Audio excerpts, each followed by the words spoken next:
With your feet shoulder width apart, raise your arms high overhead. Then you're going to fold over at the hips, reach down towards your toes. Let your arms and head hang heavy down, kind of shaking them out. Take a few deep breaths in this position.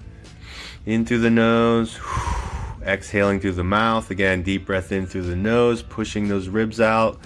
And then as you exhale, you're walking your hands out towards that push-up position, lowering the knees down towards the floor, and then bringing your chest through down to that cobra pose, pushing those hips down towards the floor, rolling your eyes back, breathing deep here. And then you can take a peek over each shoulder. Get that nice thoracic rotation. Again, taking those nice deep breaths in through the nose, out through the mouth. Drive down through the palms, pike your hips up nice and high.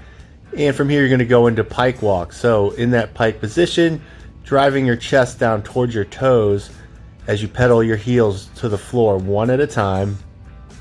You're holding that stretch for about 2 seconds for each foot. Feeling that nice stretch in the calf and hamstring of the straightened leg. And again, you're continuing to push your chest down towards your toes to get that extra stretch. Sync your breathing with your movements here. And then you're going to come forward, lower those knees down to the floor to go into cat-cow. So you're in that tabletop position. Your hips are over your knees, your shoulders are over your wrists. So again, you're going to have your knees back a little bit further than even I'm showing here. And you're going to sink that belly down towards the floor as you arch your lower back, rolling your eyes towards that back wall, taking a deep breath in, and then driving that air out as you round your back up towards the ceiling. You're pushing through the palms, squeezing your glutes as you round your back up to the ceiling and just going back and forth, getting that nice stretch of the back.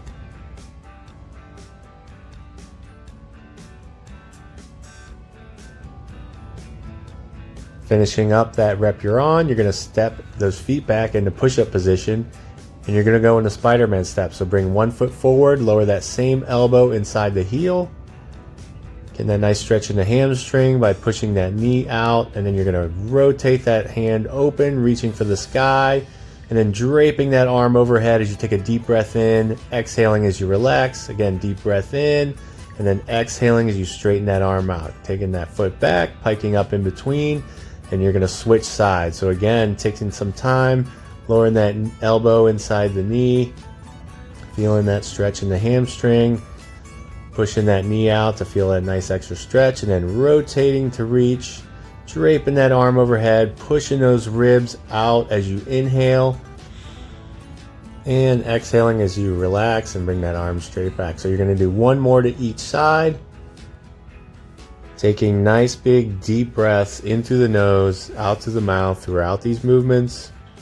Again, inhaling as you drape that arm over, exhaling as you relax. You're really trying to push those ribs out to get those intercostal muscles between the ribs stretched out and really work the stretching of the diaphragm to get ready for your workout.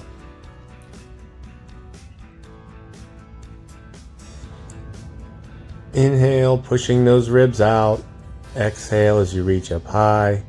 Inhale, pushing those ribs out, and exhale. For the last portion of our warm-up here, you're going to use a light weight. So I would start with something like a 10. You can use a kettlebell or a dumbbell, and you're going to lay on your back and you're going to perform what's called an arm bar. So on your back, you're going to take that weight in one hand, press it straight up over the chest.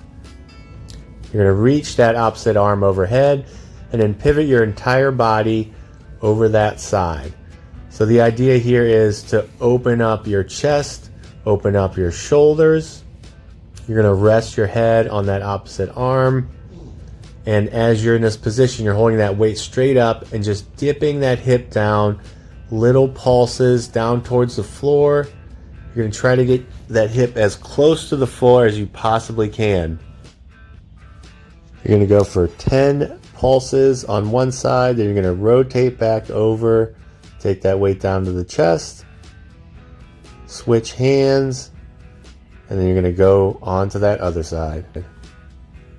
Again, here you want to keep that weight straight over the shoulder, dip that hip down as close as you can. You're keeping both legs nice and straight.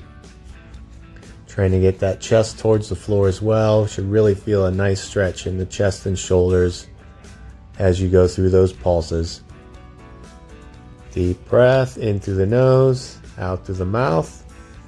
When you finish that 10th pulse, you're going to roll back over onto your back, and we're going to go into pullovers. So you're staying on your back here. If you're using a kettlebell, you're going to hook your thumbs under the handle. If you're using a dumbbell, you're going to hook your thumbs under the handle as well while holding the two heads of the dumbbell, and you're just going to take that weight back overhead, keeping your legs nice and straight. And it's really important here, drive the lower back into the floor as you take that weight up and down.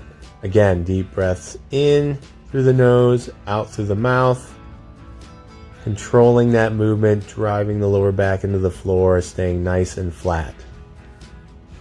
And for your last stretch here, you're going to use that same weight, or you can go with something a little bit heavier. You're going to get that kettlebell or dumbbell into the goblet position. So you're cleaning it up to the chest, keeping those elbows tucked tight, and you're just going to go into a goblet squat here and just kind of hang out for 30 to 60 seconds in that goblet squat position. Now as you're down here, you're using the elbows to pry the knees apart, and you're just going to shift back and forth to each side, shifting that weight, getting the stretch of the hips, and getting some nice ankle mobility work here as you shift to each foot.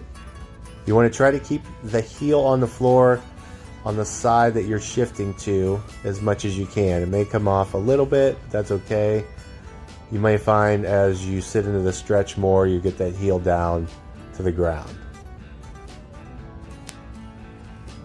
Prying the knees apart, shifting the weight to one side, heel is on the floor, shifting to the other side, keeping that heel down on the floor. And now you're ready for your workout. Enjoy.